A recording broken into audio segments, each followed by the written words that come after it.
What's up, Molten Gamers? Today we're going to be looking at my block switcher here. It looks pretty boring, it's just really a big box, but once we press this button here, you can see a block disappears, and we can press it again, and it gets replaced with a nifty crafting table here.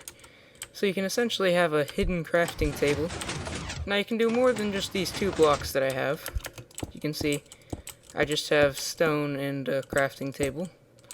A lot of stone and crafting tables, but yeah, it's a pretty cool thing. It took me forever to make it. You can see several different models that I had to work on for this, and it took me forever to get past a few of these blocks, or no pun intended, a few of these roadblocks with it, because I kept on getting stuck on certain things and I couldn't figure them out. But finally I got it done, so here it is. And now that I've showed you the machine, let's get on to the guts. Okay, so I've removed all of the outer casing, so you can see all the insides of it. You can see there's quite a bit of it underground. Mostly it's just the piston feed tape up here that's above ground. But, you know, as you can see, just a basic piston feed tape along with this piston, which pushes up the block into place. We got our button, and that runs down into our circuit. Now we can see this redstone wire here goes in two directions. And first off, we're going to look in this direction. Now, this right here is called a T flip-flop. And essentially, every time you put in a signal, turn on and off, it'll change the output here. So whenever we press this button, even though it goes on and off, it changes the output to off. And then when we press it again, it goes on and off, but then just changes the output to on, which is really useful. It kind of turns a button into a lever.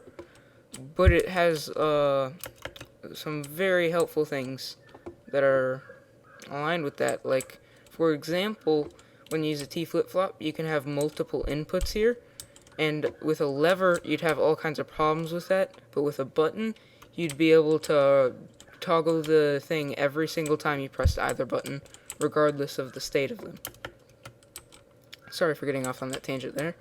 Next, we're going to go for the second line, which goes into something here called a monostable circuit. I got this from Mumbo Jumbo. He's a pretty popular Minecraft YouTuber. And what this does is as soon as the power gets to the block and powers the repeater, it's also going to power this piston and the block will go up. And then this essentially shortens the signal. And if we remove that right here and we press this button, if you look in the bottom left corner, you can see it was on for just a fraction of a second. So let's go ahead and replace those blocks. And next we can get on to where this signal actually goes. It just goes up into the piston feed tape.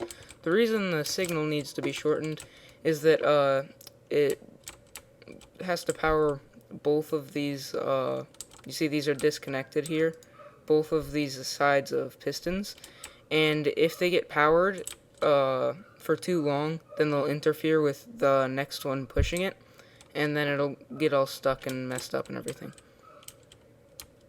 So that's about it for the creation today. It wasn't very big, but yeah, I did put a lot of effort into it. If you enjoyed, leave a like and subscribe, and have a nice day.